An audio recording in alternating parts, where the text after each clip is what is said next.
Hello, everyone, and welcome to the NeoSystems CMMC Town Hall. Now I'd like to introduce your host, Ed Bassett from NeoSystems. Ed?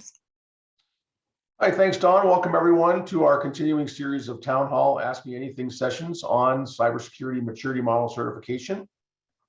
My guests here today are John Ellis and Robert Metzger. I want to mention to everyone that we are recording these sessions as part of our community outreach to the Defense Industrial Base. Our resident artist, Wade Forbes, you see on the screen, is sketch noting this session. We're going to send that out to the attendees after the event. Our focus at NeoSystems as a managed service provider is on organizations seeking certification under CMMC. That's primarily who we have in our audience here today. If you do have any questions from the audience, please put those in the Q&A feature within Zoom, and I'll try to work those into the conversation with John and Bob. I'll start with some introductions. Today we've got two guests, a little unusual for us, representing both public sector, John Ellis on that side, and the private sector, Bob Metzger. I'll start with introductions of the two. John is the director of the software division at Defense Contracts Management Agency, DCMA, responsible for policy, training, and tools used by DCMA. He's also, probably more relevant to this crowd, he's also the acting director of the Defense Industrial Base Cybersecurity Assessment Center, DIBCAC, within DCMA. They're responsible for assessments of contractor cybersecurity compliance. John is a retired Army colonel serving on active duty from '85 through 2015 in field artillery and acquisition posts, including work at the DCMA. His background includes IT, program management, engineering, and cybersecurity. Bob Metzger has been on this program before, so you may have met him here or elsewhere. He heads up the DC office of Rogers, Joseph & O'Donnell, PC, a litigation boutique specializing in government contracting. He advises leading companies in aerospace and defense and information technology on matters including litigation, contract award controversies, national security matters, and regulatory compliance. Bob is co-author of the MITRE Deliver Uncompromised report released in 2018. That was one of the initial sparks that led to the CMMC program that we have today. Bob also served on the Defense Science Board task force that produced the 2017 Cyber Supply Chain Report. So thanks to both of you for joining us here today. Both of you have deep insight into the things that the Defense Industrial Base is doing and needs to do to fend off our adversaries. The general feeling is, of course, more is needed. The bar is being raised. So today, look forward to discussing policy and enforcement from both of your perspectives. So thanks very much. Thank you. I'll start with you, John. So most of our audience today, they've heard of the DIBCAC and the role in assessing defense contractors, as well as the candidate C3PAOs under the CMMC program. This DIBCAC is a relatively new capability for DoD. Can you give us just a little bit of background on the intent for DIBCAC and the assessments that it's performing? What are some of the expected outcomes for fielding this capability? Absolutely. So first, it's a pleasure to be here with everybody today. I look forward to the conversation, do my best to answer questions and put good information out. And of course, as already noted, if you have questions, put them in the Q&A session. We'll go from there. So back in 2019, the then OUSD, ANS, Ellen Lord signed out a memo that basically told the department, go figure out how to ensure that the Defense Industrial Base is meeting its cybersecurity contractual requirements.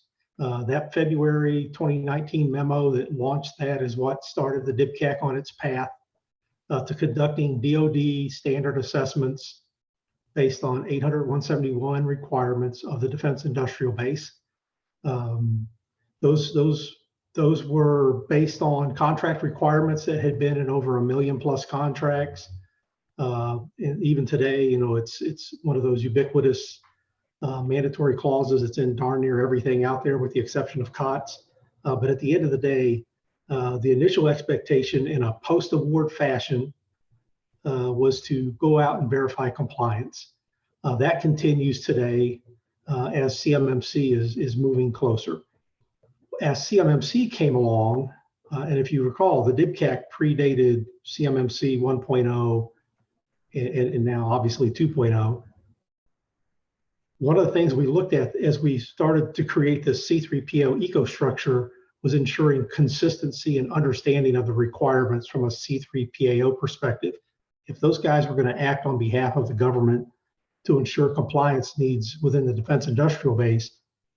The agreement that we worked out with the program office, the CMMC program office, and DCMA, the DIBCAC, was that we would also perform assessments of those companies to ensure that they could consistently and appropriately protect the information of the companies they were assessing, but as a tangential benefit, make sure that those companies actually understood the requirements that they're going to be implementing or be assessing when they go out and work with other defense industrial base companies. And we continue those roles today, in addition to supporting the development of CMMC 2.0 as it moves forward. So at this point, what is the pace of those audits? How many have you performed, and what's the pace set for 2022? So we have a current capacity of around 110 assessments a year.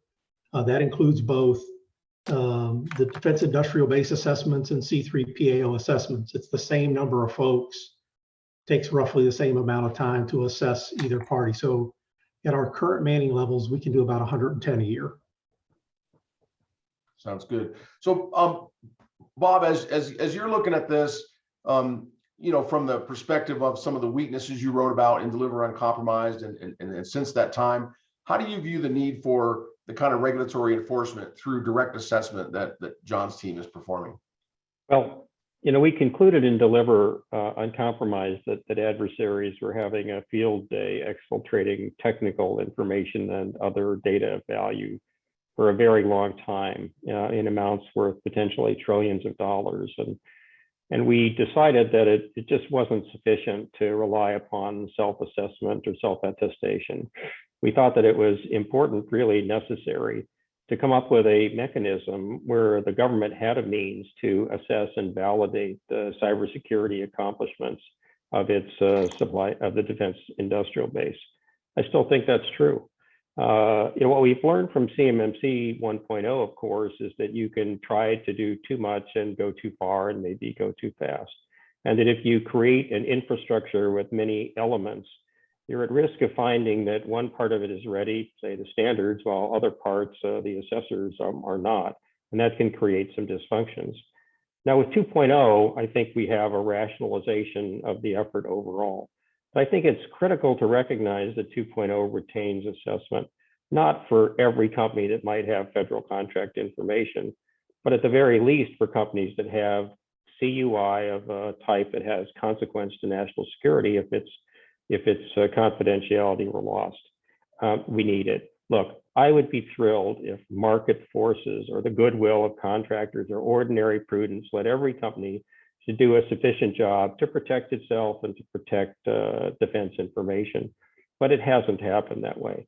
So, you know, we do need to have a coercive element.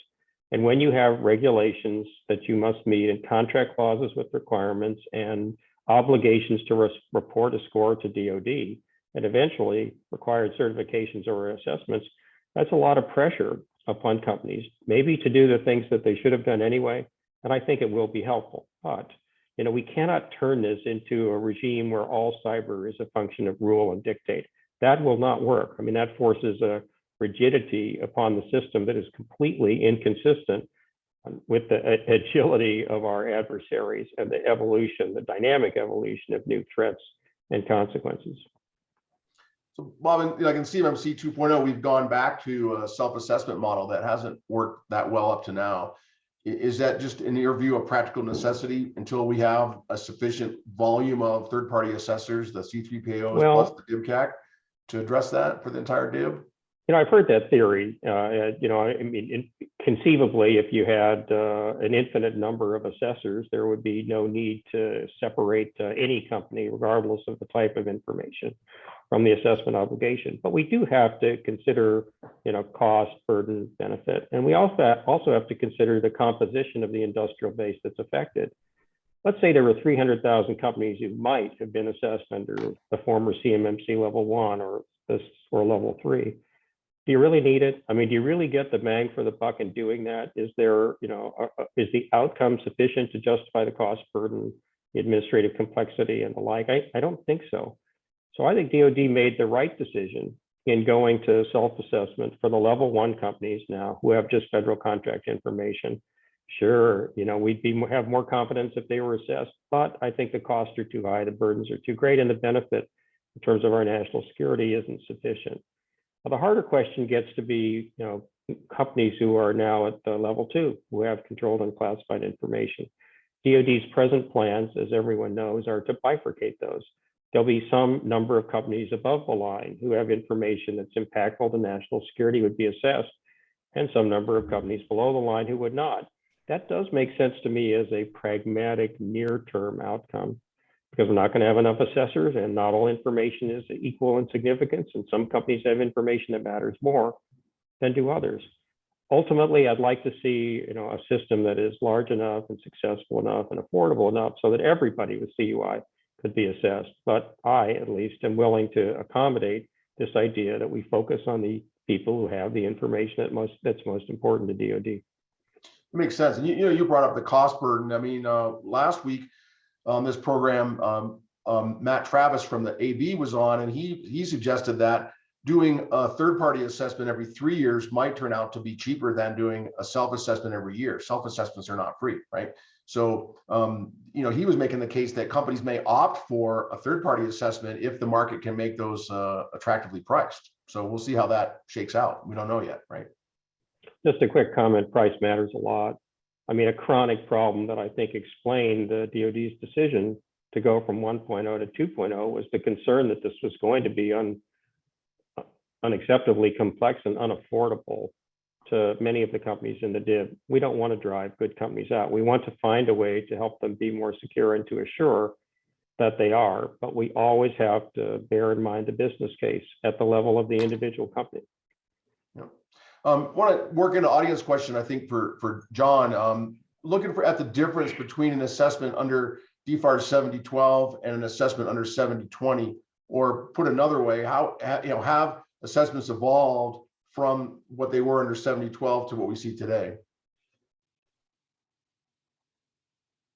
So let me do a couple of differentiation things to make sure I level set the requirements. So 7012 is that base requirement that tells the defense industrial base a couple of things. One, you need to protect your unclassified networks that contain CUI to the standard described in 800-171. Oh, by the way, if you have an incident, you need to report it. If requested, provide media, et cetera. So 7012 is sort of the base requirement, and it's the genesis of where the 800-171 requirements and assessments came into play. 7020 was one of the new clauses introduced with the interim rule November of 20. Time flies during the zombie apocalypse. Right. So 20. So when you go back to that, 19 required companies to provide self-assessments into SPUR, something that should have been done all along in terms of ensuring that companies were doing their due diligence. 7020 required companies to allow the government access in terms of assessments to be conducted. Many of you may not have known this, but when the DIBCAC first began performing assessments in 2019, those were done on a voluntary basis, and it was through great cooperation with the defense industrial base, particularly those companies that we had sufficient interest in to work with us to conduct those assessments. So the vast majority of assessments predated that interim rule. And oh, by the way, it's not really changed the dynamic at all. So the defense industrial base is still very receptive. The assessment methodology itself has only been minor changes and tweaks as it's gone along. I can tell you the very first assessment we did, and even the second assessment we did, looked differently from a mechanics perspective, because we realized the natural laydown and relationship between families of requirements wasn't what we thought they were once we got into the actual process. So there has been some refinement of how the process unfolds from an assessment perspective, but for the basic what this standard DoD assessment methodology looks like, no, that's not really changed as those additional clauses and requirements came along. Now, keep in mind, that methodology was provided to the AB and sits at the core of how the assessment guides, if you will, that are being developed under the CMMC program. All of it has its lineage with 800-171, the 800-171 alpha, the assessment guide that goes with it. And for those small businesses out there, there's yet a third document that they can go to for an even greater understanding of what those requirements are and what they really mean. And that's the MEPS 162 document. So John, just kind of following up on that a little bit, and also a comment you made earlier about consistency. Consistency of interpretation is a big deal for DIB members, especially for service providers like us that, we may serve many DIB companies, each undergoing their own assessment. And so, we want to get the same answer each time with the solution, if the solution is the same. So last week on this program, we heard from Matt Travis from the CMMC AB about what he described as very active collaboration between the AB and the DIBCAC, and you just referenced that a little bit in terms of providing things to them. That ensures some consistency of the assessment approach. I think maybe a lesser known role of the DIBCAC that I've heard you talk about previously is training assessors from the military services and the other agencies. That notion of ensuring consistency across government and private sector assessment activity is certainly a big challenge. What can you just give an overview of the key initiatives you have? It sounds like you're at the core of that. Your group is at the core of that, yes? We are. So those efforts that you just described have been going on for a while now, and they're going to continue going forward. A couple things just to pass along. One, obviously, as the AB and the C3PAO communities had to go through the conversion, if you will, from the 1.0 way of thinking to the 2.0 way of thinking, we work very closely with the AB, with the program office, and DIBCAC sort of being that third leg of the chair, if you want, or the stool, if you want to look at it that way, to ensure that consistency and approach in terms of what we're going to assess, how we're going to assess it, how we're going to document it. So that's going to continue, because quite honestly, 2.0 is not in its final state yet. We're still working through some of the implementation guidelines and direction.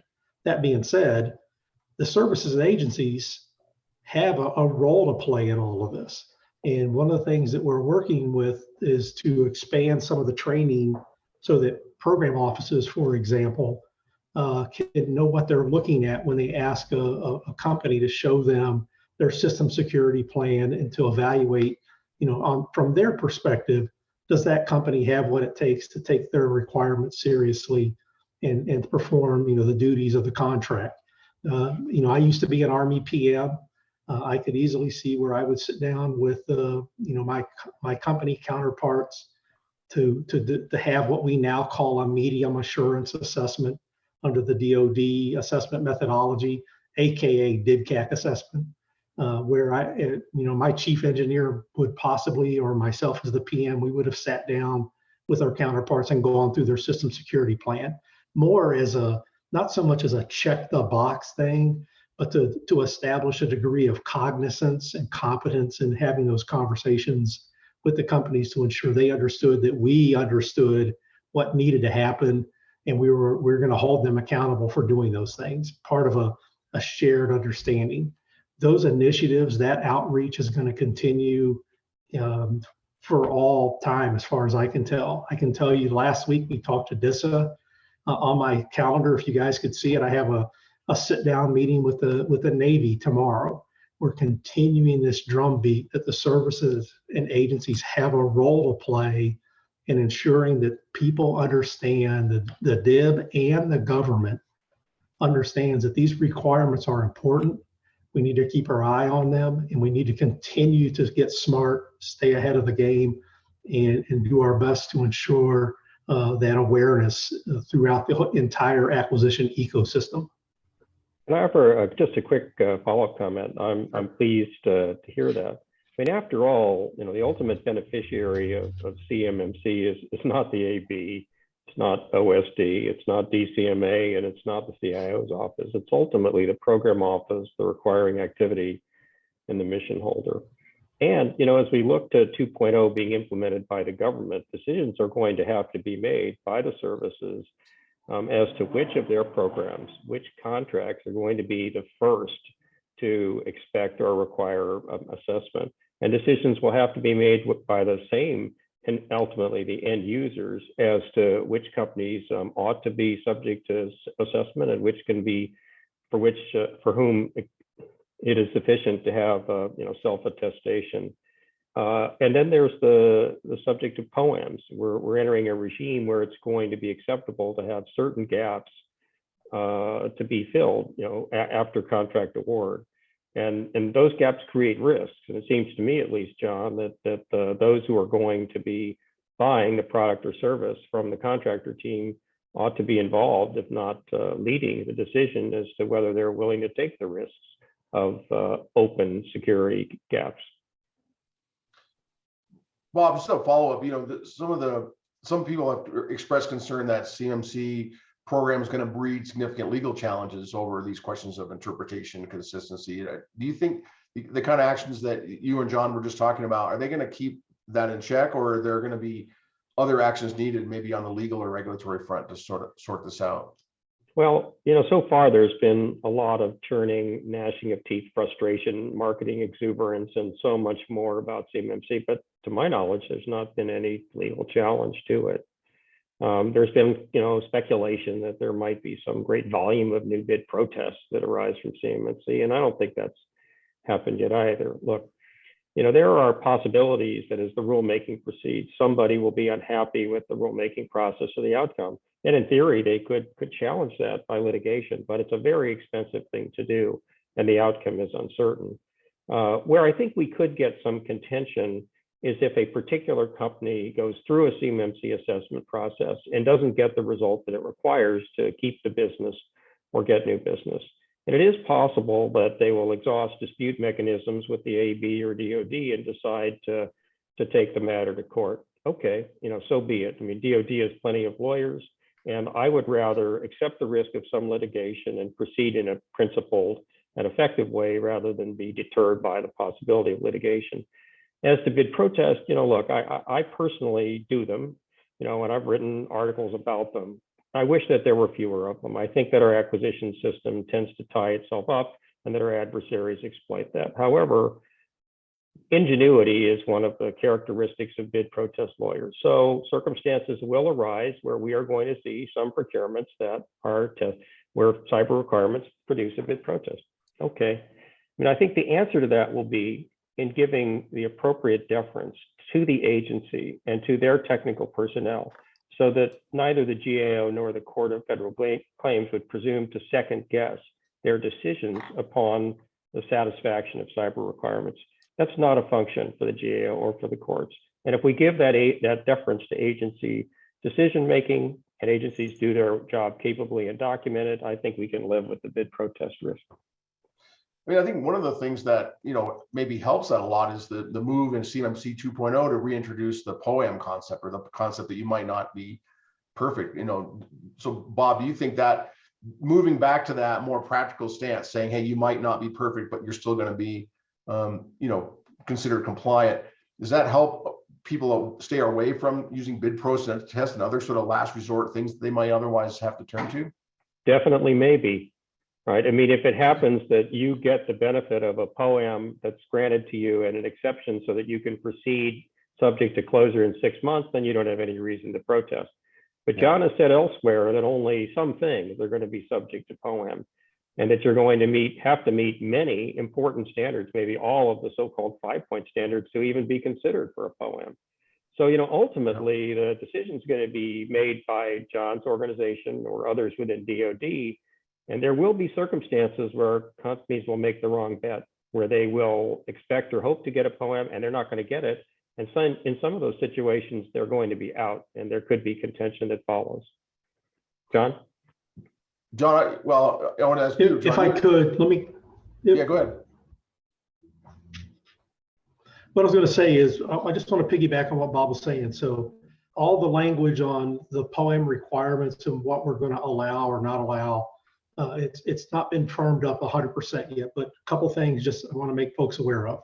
Yes, we are going to have some mandatory, you must do some of the requirements to to meet POAM applicability. We're going to establish a score that has to be met. We're going to establish a timeline. That 180 days has been talked about a couple of times in public forums is sort of our line in the sand. And I want folks to realize this is not today's POAM methodology that we have, that began out of the 7012 clause. The 7012 clause just said, you just have to have a POAM for anything not fully implemented. I can tell you on the couple of 100+ assessments that we've conducted to date, about 75% of companies fail to meet those requirements. That's a problem. It also takes them way too long to close those POAM items. That's a problem. So we're addressing that with CMMC 2.0, in that we are establishing some requirements, some minimum requirements, thresholds that must be met to even be considered for a POAM. And then we're going to have a time limit. And here's the bottom line. There's going to be teeth associated with this timeline because we need companies to take this stuff seriously. One of the things that I need to make sure folks understand, while you have POAMs, you have introduced a significant amount of risk into your environment. NIST 800-171 is a comprehensive requirement. There are no non-applicable requirements in there. You have to do them all. And if you leave gaps, you create vulnerabilities. Even the most minor thing in there can cause a problem. So you got to do them all, and you got to do it all in a timely fashion, because while you have those gaps, 100% of the information is at risk. And I can't stress that enough to make folks understand, while there's a POAM may allow you to contractually proceed and continue to do work, you are still introducing risk to your customer, being the government.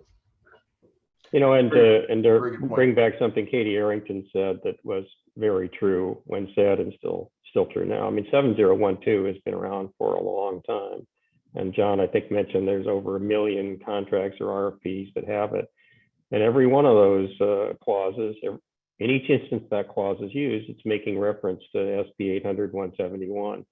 And it has the same 110 requirements now that it did 4 or 5 years ago. And so this isn't news. And companies, need to understand that it's truly necessary to accomplish all these things. Some are easier than others. Some may require, ingenuity. Many will require investment, but none should get a free pass, in my view. John, that 75% number you mentioned is shocking, and I'm willing to bet they weren't missing just 1 or 2 things for the most part, right? These are companies that probably had some fairly serious deficiencies, and your point is well taken. If you're vulnerable, it's all the data that's at risk. Just because you only have 109 out of 110, if the data goes, it's all the data. So I think that's a point worth emphasizing for sure. We've got just a couple minutes left. I want to work in an audience question that's very interesting, and then we'll do maybe a wrap up for both of you. This audience member asks or suggests it would be extremely helpful for DIB members to be able to see the training that assessors and auditors receive. This would lower costs for the DIB members. Is there any way this can be achieved? How is this different? How different is their training from the assessor guide the DIB members are provided? So this is the training that you would use for people on the DIBCAC.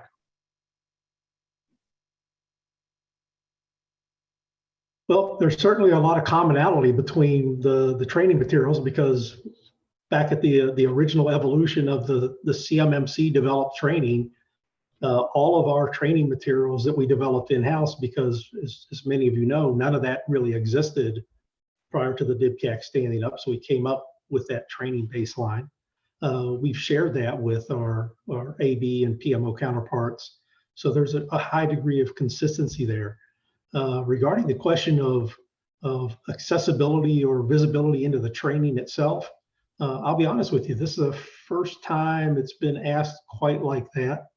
I need to go back and talk to my counterparts and see what would be the thoughts behind that. Personally, I don't see that would be a bad thing.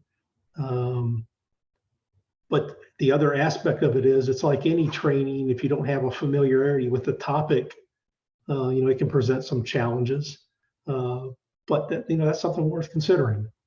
I hadn't thought of it that way either, but the point of this audience member, well taken, that if those of us who are going to be assessed could go through and understand the mentality and the mindset that the assessors are bringing to the table by having, observed, maybe participated in their exact training, then we're better prepared, right? We know what makes sense, and we maybe spend less time internally wrestling over questions of interpretation because we know what the guidance is being put out. So yeah, I'll emphasize, I think it would be very helpful to many of us out there.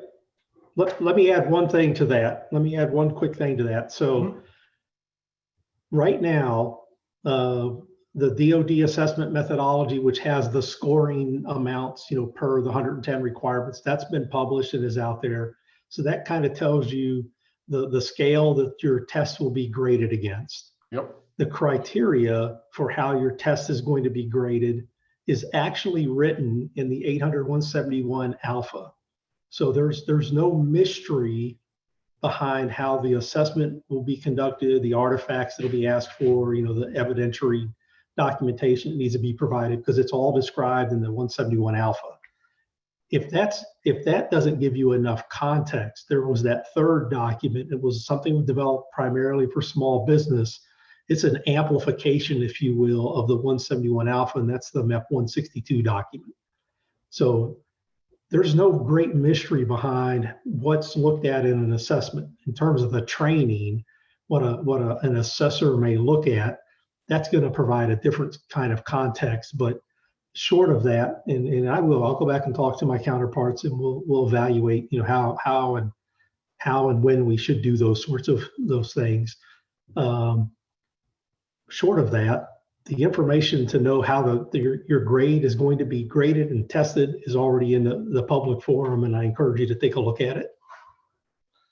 Appreciate the references there. We're kind of at the end of our 30 minutes, a little bit over actually. Let me give just a couple of minutes to each of you for a wrap-up question. I like to always ask about how we can achieve better results from the efforts. We all have limited resources available, so we want to be doing the smart things. And as you talk to companies that are trying to interpret CMMC, decide what to do, sort out which systems and data it applies to and how to react. Some get rarely wrapped up in technical or rabbit hole kind of questions. Others are doing some really smart work. What's your one piece of advice you can offer to those that are listening today to help us stay focused and make the most progress? Start with you, John. So first thing is, don't panic now that we've come up with this new CMMC 2.0 baseline, because at the core of that requirement is the same requirements that you've already supposedly implemented. So the 800-171 requirements that you're supposed to get in place under CMMC 2.0, I hate to remind you this, I'm going to foot stomp it again and again. It's the same standard that you should already have in place. So there's no throwaway effort. It's the same standard at the core of both of these requirements, and companies need to take that seriously. When you don't understand something, find somebody that can help get you smart on what you need to do. A big one related to all this is, what is CUI? What is the information that I need to protect? And if you don't know, go back and ask your customer and have a conversation. Don't be shy about it. This includes your suppliers coming to you, you going to your suppliers. It has to do with the relationship between the DIB and the government and the DIB. When you're not sure, ask and come to that common understanding.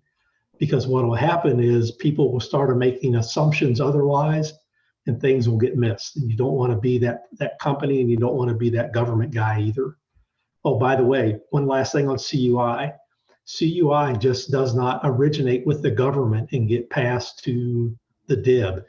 The DIB creates CUI as well. Who do you think develops all these tech data packages and specs and the technical documentation that goes with the development of a platform? It gets marked accordingly and provided back to the government. So there has to be an understanding of what's important and what needs to be protected. Good advice. Bob? Well, I'll try to be brief. I think that we have to recognize that CMMC is a compliance regime, and we have to do it if you're a DIB company with the 7012 clause. But cybersecurity threats are different, broader, bigger, more complex, and in many ways more dangerous than were present at the time that 7012 became a regulation and 171 was created. So I urge companies to think of compliance with CMMC as a waypoint, not the endpoint. And frankly, I don't think there ever is an endpoint. You know, the aggressive initiative, the technical cleverness, the insertion now of many criminal elements into the cyber landscape means that we're in a world of cyber turmoil where it only gets harder and different. And therefore, there is no place where you have really accomplished enough to be secure. You have to be alert to the changes, agile to response. You have to be able to protect your critical asset, be considering, you know, outcomes that have the greatest effect to your business, your customers, and the DoD especially. And then you really need to plan for attack and prepare to recover. I mean, resilience is just critical. Thanks to both of you. That was some really good insights. Thanks to Wade for the sketch. I see your page is getting pretty full over there. And audience members, we will send a copy of that out to you. Thanks for your time and attention today. Please do join us for future town hall meetings. Our next session is going to be Wednesday, the 26th of January at 1 p.m. Eastern. And if I can get the window up, our guest is going to be Tom Tollerton from Dixon Hughes Goodman. So look forward to that. If you don't have the registration details in your inbox, please visit our website, neosystemscorp.com. Thanks very much.